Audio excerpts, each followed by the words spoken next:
Le 23 juillet 2025 sort au cinéma le nouveau film Les 4 Fantastiques dont nous avons pu découvrir la bande-annonce et les premières images avec enthousiasme et une attente contenue et bien entendu beaucoup d'impatience. C'est un événement, c'est le retour des 4 Fantastiques au cinéma après les 2 films de Team Story et cette tentative avortée de Josh Trank de venir nous proposer sa version 10 ans après la dernière version au cinéma. Eh bien Marvel Studios va nous proposer une nouvelle version au cinéma proche des comics de Jack Kirby des années 60 avec évidemment un style rétro-futuriste et bien sûr toutes les inventions incroyables de Jack Kirby de l'époque, ce qui va évidemment être une occasion formidable pour Panini Comics de nous proposer eh bien, des sorties de qualité sur des titres qui ne sont pas ou plus disponible. Vous le savez, les 4 Fantastiques, c'est l'histoire de Marvel. Quasiment tout a été édité depuis plus de 60 ans et c'est avec passion toujours qu'on découvre ces séries et ces aventures. Nous avons la chance d'avoir de grands classiques édités aujourd'hui dans différentes collections. Je pense bien entendu aux 4 Fantastiques de Mark Waid et Mike Wieringo qui est disponible en omnibus. Vraiment, ce bouquin, il fait partie des recommandations que je ferai au moment de la sortie du film. Je pense évidemment au Fantastic Four de Jonathan Hickman, disponible en 2 omnibus, ou ceux de John Byrne pour les plus anciens. Mais il existe plein de bouquins sur les 4 Fantastiques qui ne sont pas ou plus disponibles. À l'heure où j'enregistre cette vidéo, nous sommes en février 2025, nous ne connaissons pas encore le programme de juin et juillet 2025. Donc on ne sait pas encore ce que nous réserve Panini Comics pour la sortie du film. Donc c'est une évidence qu'ils vont sortir des titres, c'est une évidence qu'ils vont accompagner la sortie du film, et c'est une évidence qu'ils vont nous faire des propositions. Donc je me suis creusé la tête pour essayer de sélectionner eh bien, les 5 titres qui ne sont plus édités aujourd'hui et qui mériteraient soit une mise en avant, soit une réédition, soit les deux. Donc j'ai sélectionné 5 titres. Alors dans les titres que j'avais sélectionnés, il y avait les FF de Steve McNiven dans le label Marvel Knight, mais j'ai vu qu'ils étaient disponibles en Marvel Must-Have, tout comme le FF 1, 2, 3, 4 de Grant Morrison et Jaeli. Les deux sont disponibles en must-have. Donc il a fallu aller chercher 5 autres titres, 5 titres qui ne sont pas disponibles et qu'il faut absolument rééditer à l'occasion de la sortie du film. Le premier qu'il ne faut pas rater, c'est évidemment une réédition de qualité des Ultimate Fantastic Four. Et oui, cette série est parfaite parce que adapter cette série eh bien, au cinéma aurait été une très bonne idée. Le parti pris a été totalement différent. Mais là, on avait un matériel absolument incroyable, notamment eh bien, tous les premiers épisodes, toute la première partie par Mark Millar, Brian Michael Bendis, Brian Ellis et des dessinateurs comme Stuart Immonen, Adam Kubert et j'en passe. On a véritablement quelque chose de fondateur.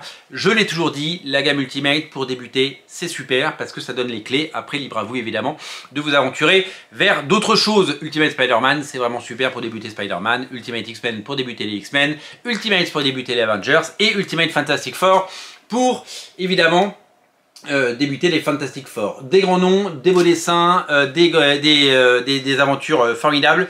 Vraiment, il y a tous les ingrédients pour faire un grand comics et c'est à ça à quoi je pense, c'est ce à quoi je pense, pardon, quand je cite les 4 Fantastiques Ultimate, et je pense que ça ferait l'objet d'un très bel omnibus. Donc, eh bien, ce sont 2 omnibus que je vais vous proposer dans cette sélection de 5 titres.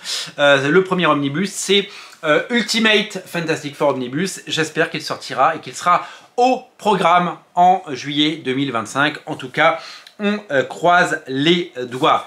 Le deuxième récit que je rêve de voir édité, d'autant que c'est ressorti l'année dernière en Espagne dans une sorte d'omnibus ou en tout cas de gros deluxe, ce sont les 4 Fantastique de Carlos Pacheco qui au début des années 2000, après avoir fait les Avengers Forever, après avoir fait les X-Men, est revenu évidemment chez Marvel pour prendre en main les 4 Fantastiques.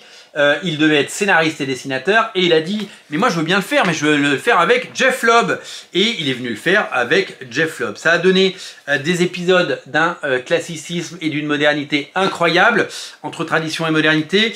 C'est tout simplement génial, tout est fabuleux. Regardez les mains de Carlos Pacheco. Regardez sa mise en scène, regardez ses personnages, ses costumes, tout était magnifique. Les décors, c'était fabuleux. Alors, j'ai les épisodes 35 à 39 ainsi que les épisodes, où sont-ils, 40 à 45. Donc, j'ai ici eh bien, une grosse dizaine d'épisodes. Il y en a d'autres parce qu'il y a eu des fill-in, etc. Celui-là, d'ailleurs, il y a Stuart Timonen qui fait quelques pages, c'est assez amusant. Et bien sûr, on retrouve le talent de eh bien, Carlos Pacheco. Ça fera un très très beau deluxe. Et je pense que ça devrait, d'abord ça n'a pas été édité depuis très longtemps, moi j'ai 2 vieux TPB, regardez la beauté de ce type de page, c'est vraiment super, ça véritablement ferait plaisir. Donc le premier c'est un omnibus Ultimate Fantastic Four, le deuxième c'est les 4 Fantastiques de Carlos Pacheco. En numéro 3, j'ai eu une idée et je vous la partage. J'ai eu une idée parce que je pense que ça peut faire quelque chose de merveilleux. Je pense qu'il faudrait rééditer les 6 épisodes de Jim Lee sur Fantastic Four, donc l'époque Heroes Reborn, donc à une nouvelle fois les origines, mais de raconter de façon moderne et dynamique, eh bien par Jim Lee et toute son équipe et son studio Wildstorm.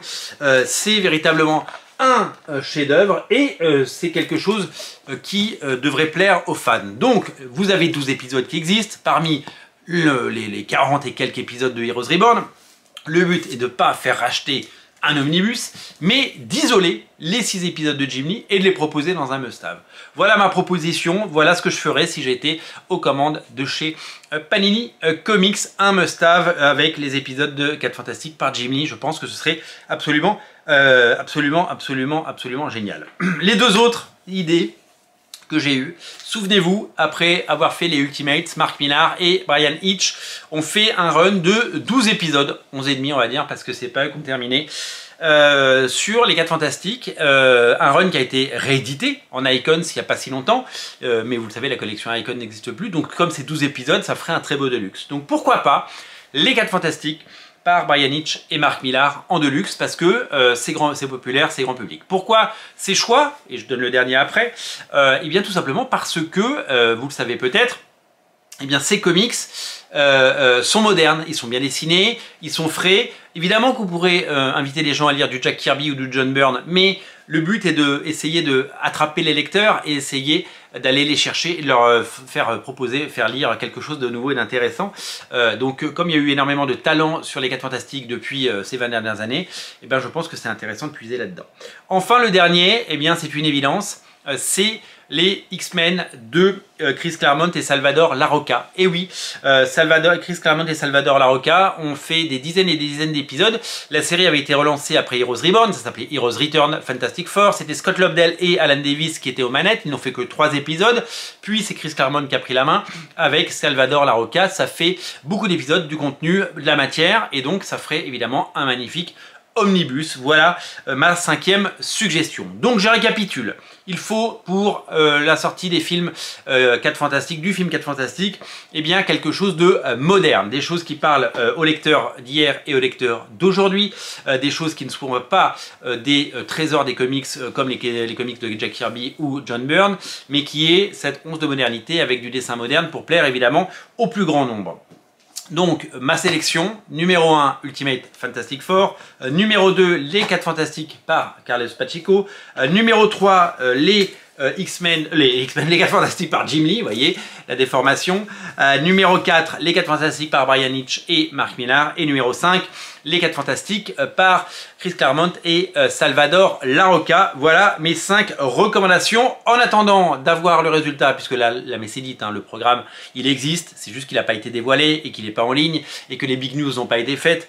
Évidemment la messe est dite, peut-être que nous aurons un de ces 5 titres, peut-être dans d'autres collections, pourquoi pas avoir les X-Men, je vais y arriver, les 4 Fantastiques de Bryan Hitch et Mark Millar en pocket, pourquoi pas par exemple, ça pourrait évidemment être une éventualité. De l'autre côté, eh bien en attendant, il y a plein de choses à lire. Si vous aimez les 4 Fantastiques, je vous invite à lire évidemment ceux de Jonathan Hickman, ceux de John Byrne, et surtout ceux de Mark Waid et Mark Wieringo. Quand on y verra plus clair, eh bien sur ce programme, eh bien on refera une émission, donc vraiment l'été prochain. en 2025 et je vous ferai mes conseils de lecture en fonction de ce qui est sorti. Il est donc disponible parce que conseiller des choses qui ne sont pas disponibles, ça n'a pas de sens, bien entendu. Merci d'être aussi nombreux à regarder Radio Comics, merci d'être aussi nombreux à nous soutenir et moi j'ai plus qu'une chose à vous dire, n'oubliez pas de vous abonner si vous aimez ces émissions. Je vous dis à très bientôt, salut!